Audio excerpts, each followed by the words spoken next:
Vous informer reste notre devoir le plus cher, mesdames et messieurs. Bienvenue dans cette grande édition du journal universitaire.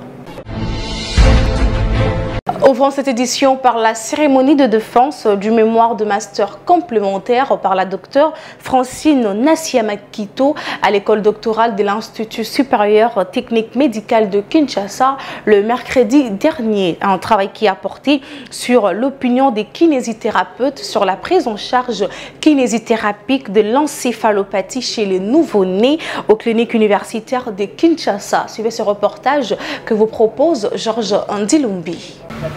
En présentant la substance de son mémoire de master complémentaire à l'école doctorale de l'Institut supérieur technique médical de Kinshasa, la candidate Nassiamakito Francine a souligné que cette étude qui porte sur l'opinion des kinésithérapeutes sur la prise en charge kinésithérapique de l'encéphalopathie chez les nouveau-nés aux cliniques universitaires de Kinshasa prouve noir sur blanc que l'encéphalopathie néonatale constitue une urgence neurologique aux lourdes séquelles motrices et cognitives. La kinésithérapie néonatale joue un rôle central dans la prévention et la rééducation de ces troubles, mais peu d'études s'intéressent à la perception de praticiens. Cependant, en poursuivant comme objectif d'explorer l'opinion des kinésithérapeutes sur leur rôle, les techniques utilisées, les contraintes rencontrées, l'efficacité perçue de leurs interventions, ainsi que leur niveau de formation spécialisée dans la prise en charge de nouveau-nés atteints d'encéphalopathie hypozoïchimique et après analyse des données recueillies sur terrain, le résultat montre que les kinésithérapeutes définissent leur rôle autour de la stimulation neuromotrice, la prévention des séquelles et la rééducation motrice. Les techniques les plus utilisées sont la stimulation sensorimotrice 80%, la méthode Bobat 65% et la thérapie massive 60%. Outre, ils rencontrent plusieurs contraintes, notamment les manques de matériel, l'absence de protocoles standardisés et l'insuffisance de formation spécifique.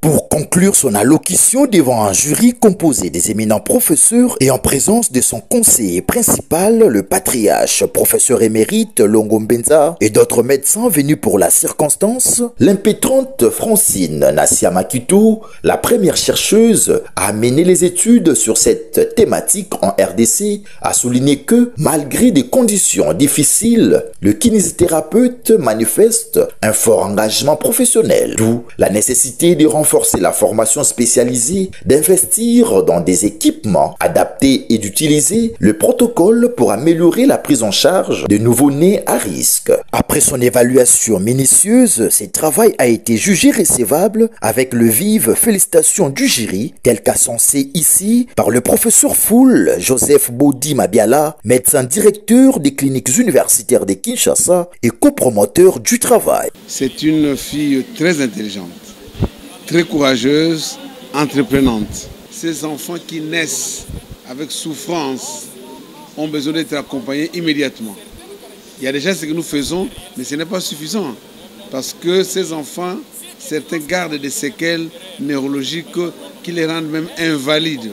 C'est ainsi qu'avec elles, nous allons travailler afin qu'elles soient formées. Heureuse du résultat, la lauréate du jour, Dr Francine Nassiama, a martelé sur le fait que il n'y a pas de données empiriques, il n'y a pas de protocole standardisé. Chacun soigne dans sa façon.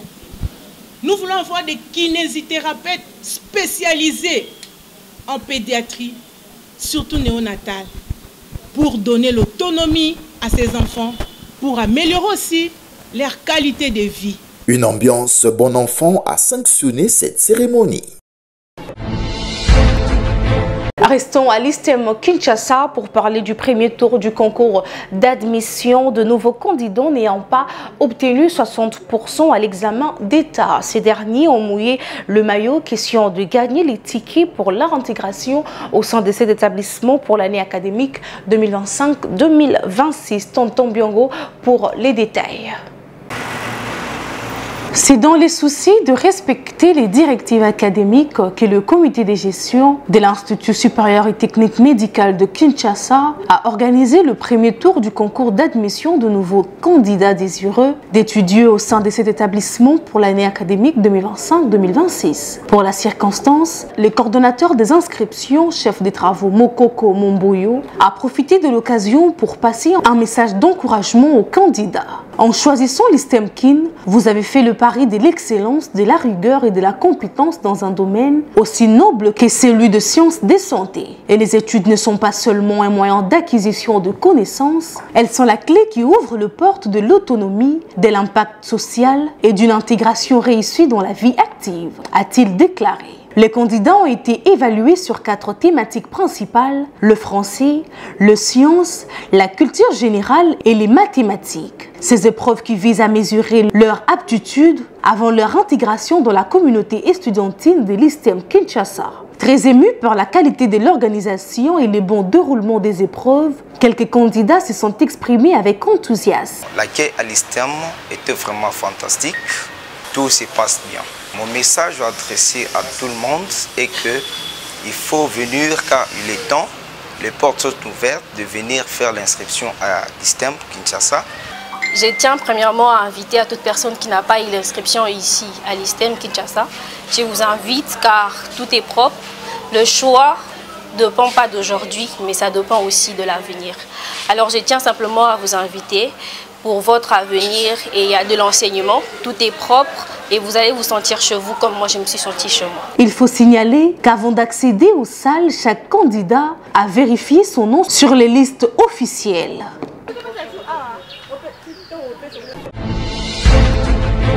Direction l'Université pédagogique nationale où le chef des travaux Maté Landry de la faculté des sciences et technologies a soutenu publiquement sa thèse de doctorat sur la contribution de machine learning basée sur les gradients boosting dans la personnalisation de l'enseignement par la gamification. Georges Ndelumbi et Christian Tupomba vous proposent cet élément.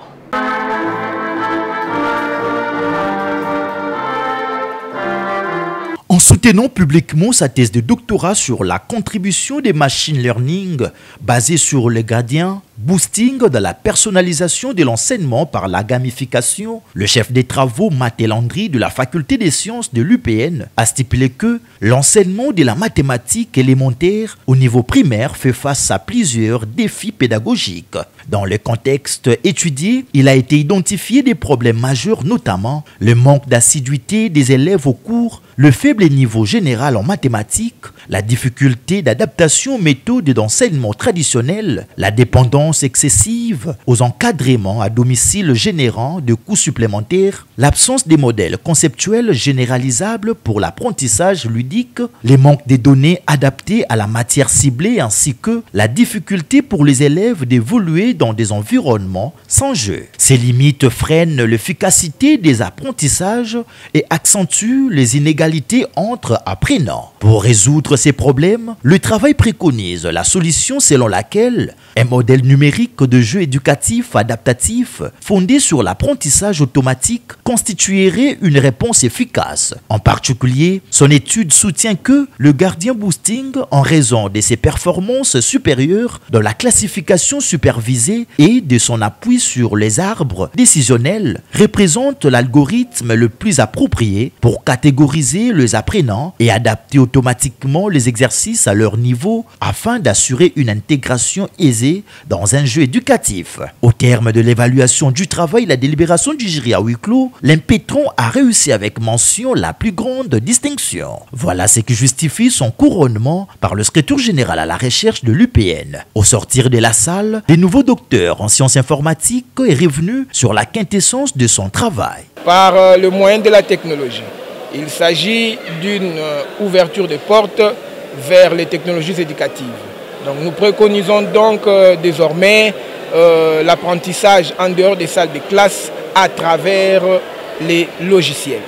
Bien entendu, il s'agira de systèmes intelligents, mais quelque peu contrôlés par les interventions des enseignants. Je recommande d'abord aux autorités d'une manière générale d'autoriser les utilisations des technologies en milieu éducatif, mais que cela soit contrôlé. L'émotion était grande.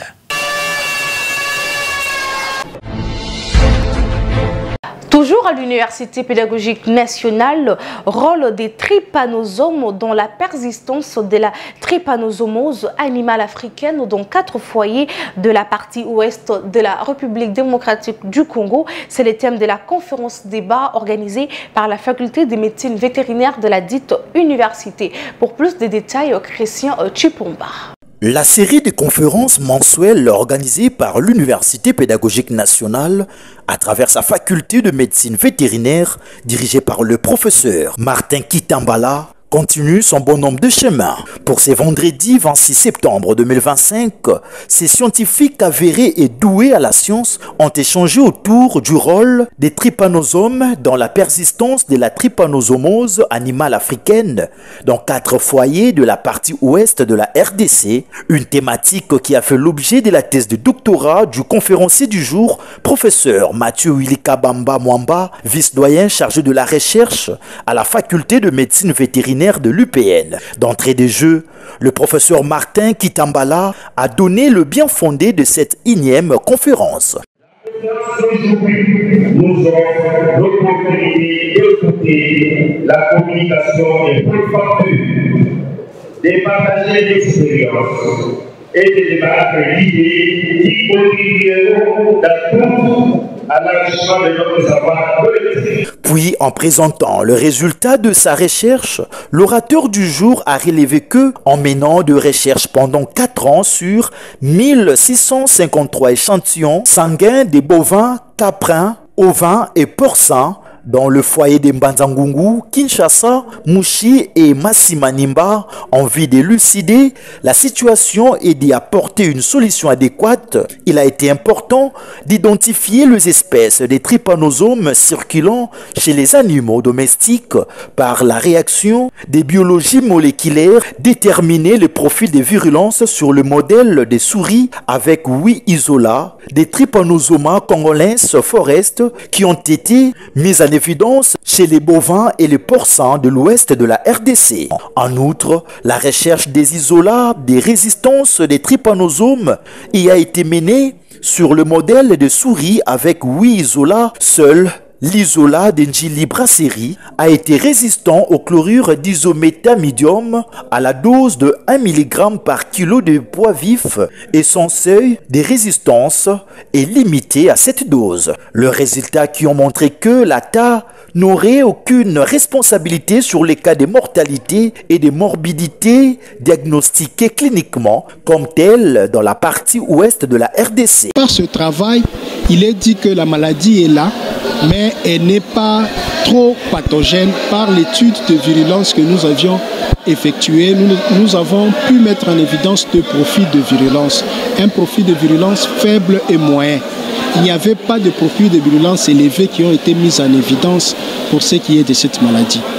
Et cette étude constitue une première, parce que le seul chercheur qui a réussi à faire ce travail au monde, qui est Sidibé, le Burkinabé, lui n'a pu faire ce travail que sur base d'une seule souche de Trypanosoma congolensis forest. Mais avec ce travail, nous avons pu obtenir 8 souches qui nous ont permis de mettre en évidence une diversité phénotypique de Trypanosoma congolensis forest, qui est une première au monde. Nous avons pu aussi mettre en évidence des souches de résistance aux trypanosomes en République démocratique du Congo, faisant ainsi de la RDC le 22e pays de l'Afrique subsaharienne où les cas de trypanorésistance ont été prouvés. En tant que chercheur, j'ai dû publier cet ouvrage que j'ai mis à la disposition de la communauté. Il appartient à l'État de se saisir de ce travail pour pouvoir faire la sensibilisation auprès de la communauté congolaise. Ces moments riches en couleurs s'est achevé par le jeu de questions et réponses entre le participant et les conférenciers du jour dans une ambiance bon enfant. Le Parlement de Gênes de la République démocratique du Congo, une structure œuvrant sous la tutelle du ministère de la Jeunesse, a organisé un atelier de restitution et des capacitations de jeunes et acteurs nationaux sur l'égalité de genre. Cet atelier qui a réuni les représentants institutionnels, associatifs et des experts a visé le partage de conclusions de l'atelier UNESCO tenu à Paris en juin dernier. Un reportage que vous propose Valon Ngolou. C'est par l'exécution de l'hymne national qu'a débuté l'atelier de restitution des principales conclusions de la rencontre de l'UNESCO tenue à Paris le 27 juin dernier.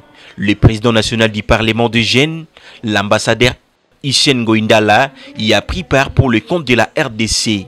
Voilà qui justifie cet atelier de restitution et de renforcement des capacités de jeunes.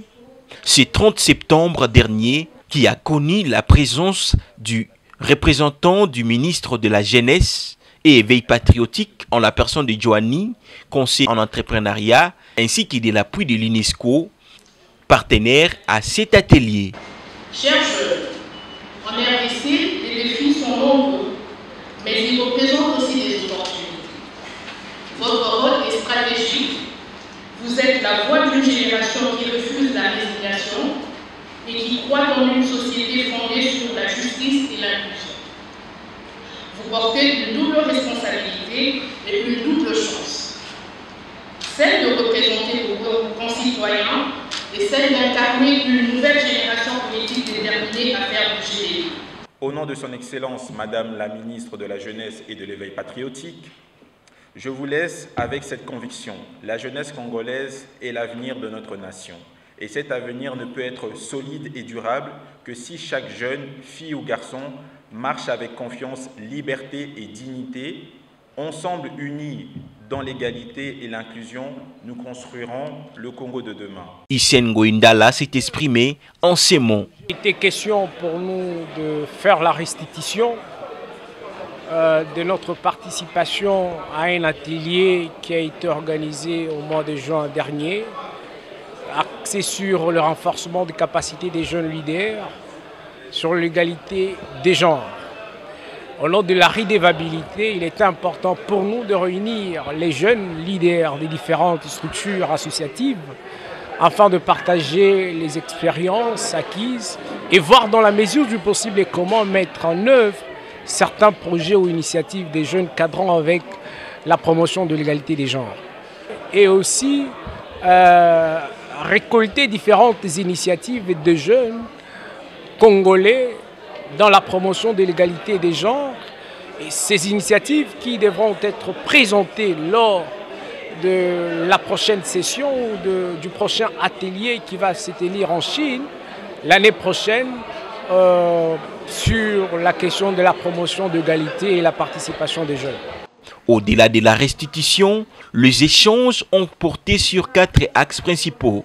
L'égalité et les opportunités pour les jeunes en RDC, la promotion du leadership féminin, la participation de jeunes femmes dans le processus de paix et de sécurité conformément à la résolution 1325, ainsi que l'autonomisation économique par les activités génératrices de revenus. Sous la facilitation de Chris Anassi, questeur du bureau national, les participants se sont regroupés en ateliers thématiques et ont formulé des recommandations concrètes sous forme de projets pour assurer la continuité des actions. Débutés à 10 h, les travaux se sont clôturés à 18 h dans une ambiance d'engagement et d'espoir pour une jeunesse congolaise mieux outillée et impliquée pour le genre, avec l'appui de l'UNESCO.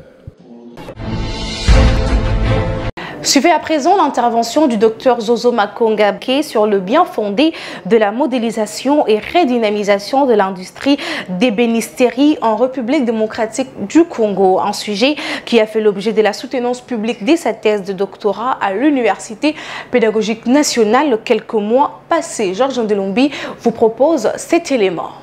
Après avoir soutenu avec succès sa thèse de doctorat à l'Université pédagogique nationale sur la modélisation et redynamisation de l'industrie des bénisteries en RDC, le docteur Zozo Makonga Baenake poursuit sa sensibilisation sur l'intérêt qu'il faut accorder à la dite industrie par les autorités congolaises en assurant la formation des artisans par la mise en place des structures de formation fiables, question de lutter notamment contre la fuite des capitaux. Docteur Zozo Makonga précise.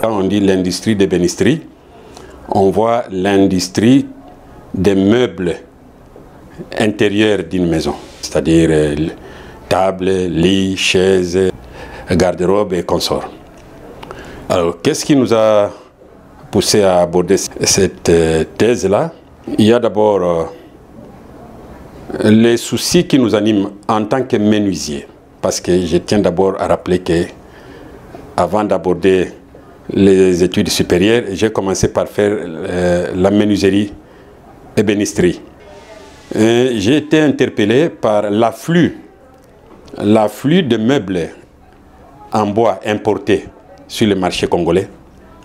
Il y en a tellement que ça m'a révolté.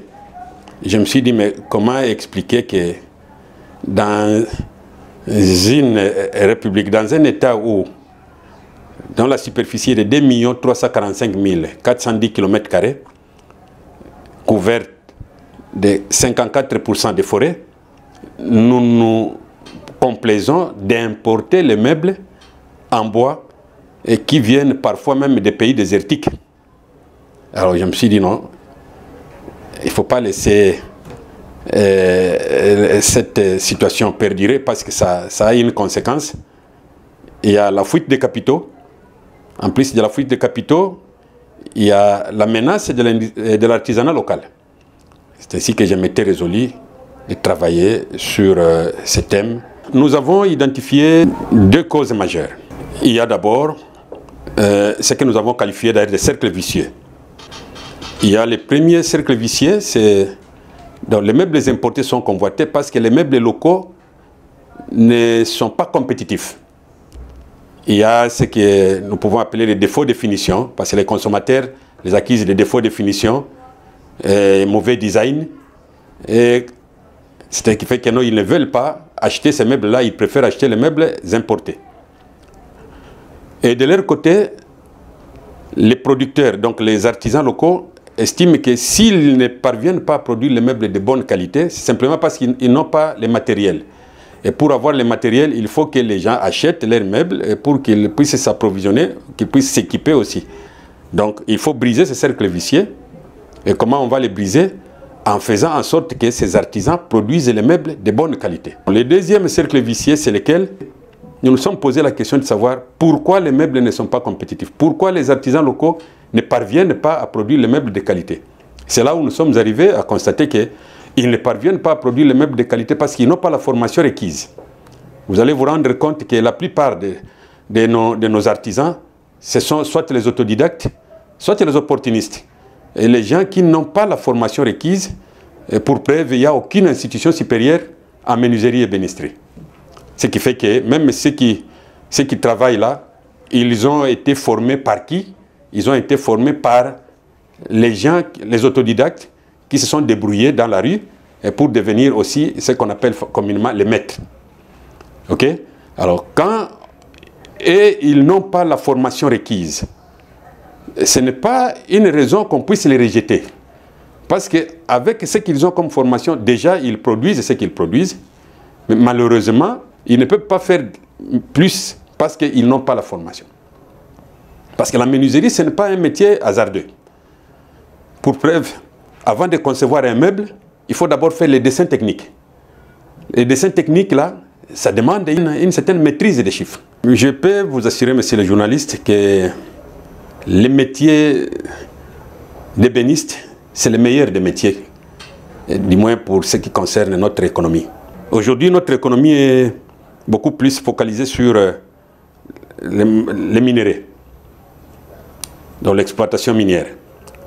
Or, vous êtes sans ignorer que le prix des matières premières est fixé à l'étranger. Ce qui va faire qu'à chaque fois qu'il y a fluctuation des prix des matières premières, il y a une incidence directe sur le budget de l'État. Parce que la chute des prix des matières va entraîner les déficits budgétaires. Alors, par contre, si nous investissons dans la menuiserie, parce que le prix des meubles ne sera pas fixé par l'étranger, le prix des meubles sera fixé par les producteurs locaux. Et vous allez vous rendre compte que nous pouvons, avec ce que nous avons déjà, comme clientèle potentielle, et nous avons plus de 100 millions d'habitants, et si nous prenons ne serait-ce que l'écart de ces 100 millions qui peut constituer notre clientèle potentielle, vous allez vous rendre compte que le gain est important. Et ce gain-là va renflouer nos caisses. On va garantir les métiers d'ébéniste en République démocratique du Congo. Ceux qui veulent rester dans ce secteur-là, de prendre le courage d'apprendre d'abord. Qu'on prenne la menuiserie comme un métier de choix. Page noire dans cette édition, le coordonnateur national du journal universitaire, l'honorable député national André Mouchongo Machara et tous les personnels de la dite agence des presses présentent leurs condoléances à la communauté upénienne en général et en particulier à la famille biologique de la professeure Arlette Massamouna, décédée ce vendredi 3 octobre 2025. Laisse que l'âme de l'illustre disparu se repose en paix. Mesdames et messieurs, chers téléspectateurs, nous sommes arrivés à la fin de cette grande édition du journal universitaire. Si vous l'aviez aimé, dites merci à Tonton Biongo qui était derrière la caméra. Une réalisation du docteur Emmanuel Lema, toujours sous la coordination de l'honorable André Mouchongo Machara. Quant à moi, je vous dis au revoir et bonne suite de programmes sur nos chaînes partenaires.